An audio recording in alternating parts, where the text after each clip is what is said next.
What's up, you guys? Welcome back to the life of GSW. Welcome back to this channel, y'all. As y'all can see right here, it's some food, you know what I'm saying? But first, make sure y'all hit that subscribe button if you're not subscribed. I don't know what you're doing, but you guys, as y'all can tell by that title, we're gonna be I'm having a transparent moment with you guys, and basically what no one tells women when nobody tells what women go through in their 20s, like, for real. So, it's gonna be like a little mukbang. So, I'm gonna nice little chicken wings with fries from Bay. So, thank you, baby. But you guys, so let's just get right into it, you know? So, like I had told y'all before, let's open this. Let's show y'all. Let's open it. Oh my God. Yes. Let's take a little sip. Ooh. All right. But for real. So, let's just start from the beginning, right? With my background with womanly things starting early for me, to be honest. So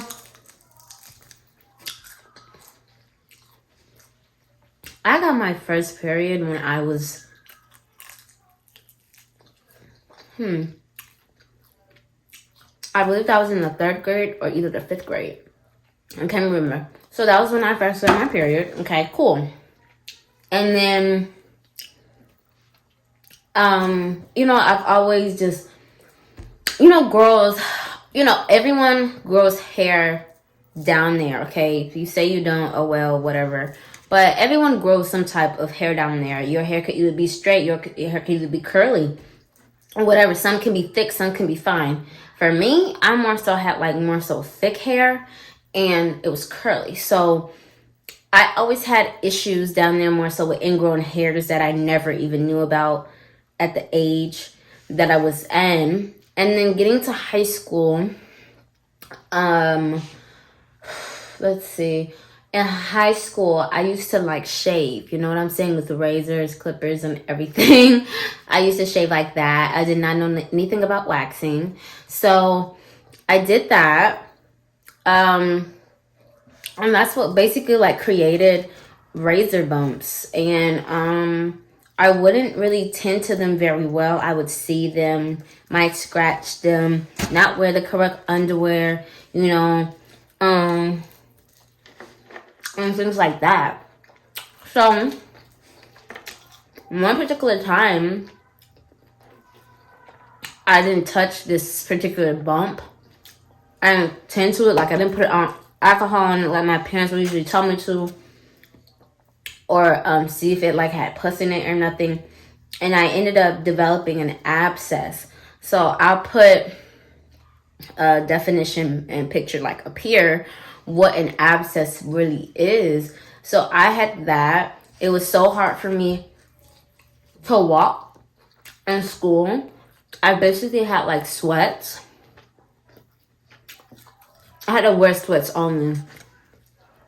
Wearing jeans were excruciatingly painful because the abscess was so big. In my, where my area is, near my, inner top of the thigh. Where the bikini line is, that's basically where I could tell you that it was at. So it was, maybe this big. And it was rubbing against my thighs. I could not sit for nothing. Touching it, it hurt so bad. And I got to a point, going into the summer of my sophomore year, I went to the doctor and everything. When I tell y'all, they pricked it, bro. Pricked it. I screamed, yelled like crazy. It was blood, of course, that came out. It wasn't pus, so they knew that was something wrong and how big it was too.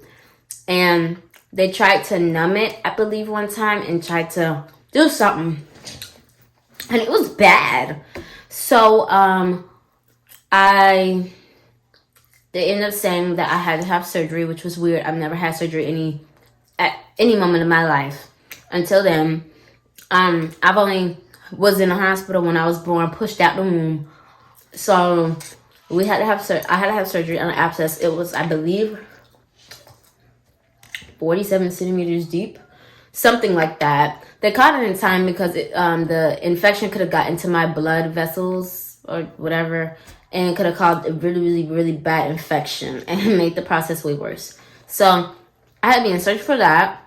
I was in the hospital for like at least a week and a half. Very traumatic experience for me.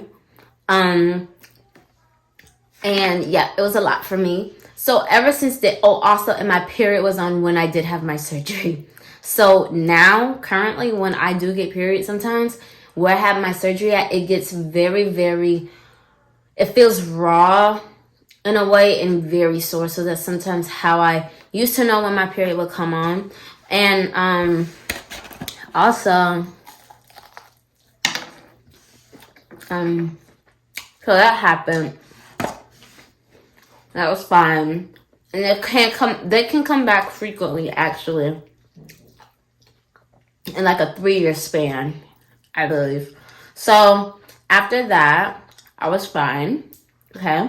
Mind you, I had not had like any types of sexual activities in school. Like I was not having no types of sex or anything. So my body wasn't really going through nothing, to be honest, like too crazy. But I did lose my virginity my senior year of high school. I was 18. To my boyfriend currently now, basically. So I've only been with one person. But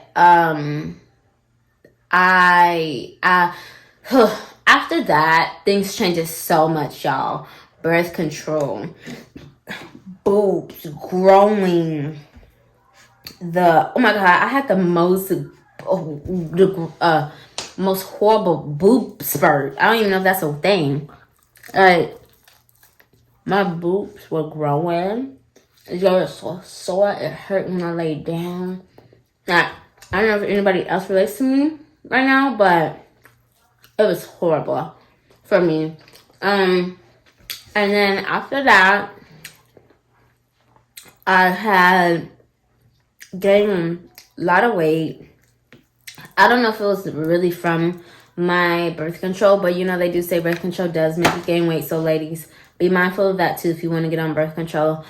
But either way, even if you're not gain weight, I feel like it's still a benefit because, honey, I'd rather gain weight with a pill and just work out than easily be able to get pregnant. I'm sorry, not me.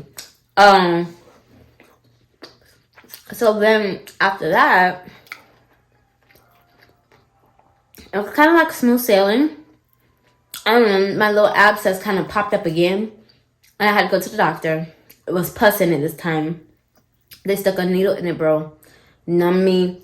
Took a scalpel, like a knife. Did it. Like, had to cut me. I was screaming like crazy. Pus came out or whatever. And boom, I was fine. That happened to me like when I was in college, which was basically like 2 years ago. So that was 2 years ago.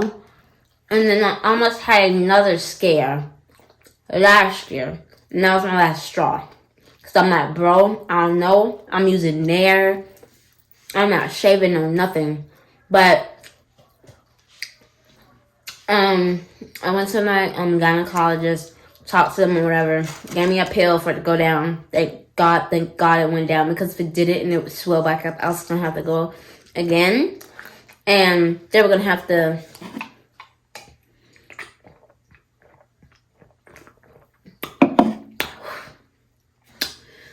cut me back open again. And I'm not with it. So they suggested waxing.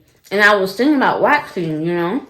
But I'll give you guys my waxing experience in another video. But so I was so glad I got the confirmation that I could wax. So I was scrolling on Instagram for a black-owned business, of course, a woman who waxes near me, like, you know, in like the Broward County area in Florida. So I found her. So glad I found her. I'll put her Instagram here. So I found Juju and went to her. Love. After the experience going there, I'm telling y'all, I have not had any bump, hiccups, unless I'm not doing something I'm supposed to, like with working out and sweating and not showering as quick as I'm supposed to. But besides that, sorry y'all, I'm belching because I think because I'm talking and trying to eat at the same time. So yeah, I had a great experience. I did not experience abscesses anymore, but coming like to find out and stuff, like I really have very, very, very bad ingrown hairs. If you don't know what that is, I'll put it up here, but it's more so hairs that stay up under your skin and can create painful bumps or abscesses in the long run if you don't take care of it. It's the most painful thing, really, so painful. So now I have to do treatments for mine because they get so deep under the skin. It makes it complicated to have them come out for my waxings and when they're kind of tweezed out. So it's so complicated, really. And y'all, like recently, well, this is what I'm currently dealing with. So my period had came on like 2-3 weeks ago, and on my period I was peeing, right? And it felt like a little ting, you know, a little sting. I'm like, well, what's going on here? I don't never feel like a burn, a sting, nothing, right? So then comes to find out, because I talked to my mom about it, and she was saying it's possible that I could have a UTI or a yeast infection. So I'm like, bro, so literally I was going through that during my period and after it. So frequently peeing, having to go to the bathroom. I could not sit, wait, nothing. Glad I didn't experience itching and stuff like that. I'll put what a UTI is here also, and a yeast infection. I feel like they're the same things, but they're different, I guess. So I had to deal with that. And I just recently went to the doctor. I totally forgot to record for y'all when I went there. But I got prescribed some pills, and also I've been with my periods, like this is my second period basically. I've had excruciating back pains. Excruciating back pains, cramps, everything. I've never cried like on my period when it came to pain before, ever. Like, it's crazy to me. And it gets to the point where it's hard for me to walk. Like I do the because my back feels so sensitive and when I tell you, it's bad. So I got prescription some very strong ibuprofen pills for me whenever I do have my period again, to see if that helps me, or I have to change my birth control pills, which I really don't want to do because that would like flip my whole body and I'm not with it. So that's been that. But really into the topic, it's crazy how nothing is really talked about so much, like in regards to ingrown hairs or like UTIs, yeast infections, discharge. You know what I'm saying? Like, luckily I did get information from my mom and stuff like that, but I'm just saying, like, it's not really put out there like that so much, informing young girls like what to expect when you get to your adult years. Really, I guess you're legally an adult when you're 21, but like really, I say from your 18 to going into 20s is very crucial because everything down there changes. Your breast forms. That is not an easy process either. It could be very painful. And even getting on birth control or different types of birth controls too. Like, I didn't know there was so many different birth controls when I first got my birth control. You know, the shot in the butt every 3 months. I'm sorry, I'm not for that. And then the IVF. No, so sorry, not IVF. It's something I forgot, but they put the implant thingy in your arm. It stops your period. Excuse me, baby. I need to know when my period is. I'm sorry. So there's so many different pills that you could be on. Like, I'm on Yasmin, but like Dryospirin or something. But no one talks about these things. You know what I'm saying? And how often you really should go to the doctor to check yourself out. Period. I only got my first pap smear like a year. No, I got it last October, I think. But a pap smear is like it's this long Q-tip, right? You sit on that table, you know, legs are open, and they get the thing and they stick it up there and swab you and check you out for like all types of different things. HIV, STDs, gonorrhea, other type of things, sexually transmitted diseases. So, yeah. But those two, like, you're supposed to do that yearly. And then two, now I'm kind of trying to get into like mammograms with the breast to make sure. Well, that's like when you go to the doctor and you put your breast on something and then they press it and see if there's, I don't know, let's see if there's any lumps or something in case of breast cancer or whatever. Because for me, I get really nervous sometimes with my boobs, like right now. Like when my boobs are like really sore in certain areas and I feel like I feel something, but it just be tissue. And I be feeling like I'm not too young to be able to get breast cancer.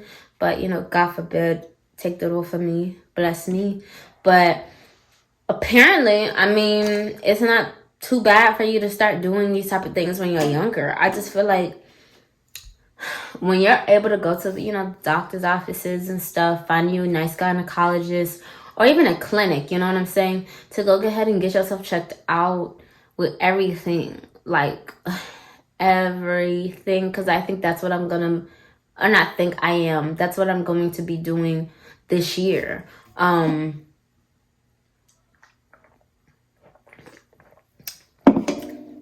I don't like feeling nervous about things in my body, because with my body, it's always something. And I just try to make sure that it's healthy at its point. I know I'm saying healthy is at its point, but honey, don't look at my food right now, okay, babe? Because it's Friday. We're not going to discuss that. Yeah. But besides that, I do try to take care of my body. My body goes through a lot. Really, it does. So, yeah. But you guys, I feel like I've been chit-chatting for a while. But other than that, I hope you guys enjoyed this video. I just wanted to be transparent and let y'all know with my womanly things that I go through, and hopefully it can make anybody else who have gone through things like this or feel like it's always something with their body and nothing could ever be right, like that there's someone else who's basically just like that, and that's me. And sometimes I could get in my head about that and feel really upset about it. But you guys, I hope you guys enjoyed this video, this little mukbang. I know I barely ate, but when I'm talking, I realize when I talk, I can't eat at the same time. So I might not do a mukbang like this again. But I hope you guys enjoyed this video. I love you all. And being a woman is the most strongest thing that you could ever be. Because we bleed. We break bones. to give birth. It's the fact of being able to give birth for me. Who can do, like, really, it's the giving birth for me and having our bones cracked and broken and stuff like that, to be able to bring life into this world. So being a woman is the strongest thing that you could ever be. And don't ever discredit yourself. Make sure you just go harder for yourself every time, and go harder for your body, because your body wants to be healthy. And this is the most interesting I've heard. Eat to live. Don't eat because it tastes good. Eat to live. Don't eat for the taste, okay? So make sure you guys subscribe to my channel. I love you guys, and I'll see you in the next video. Peace.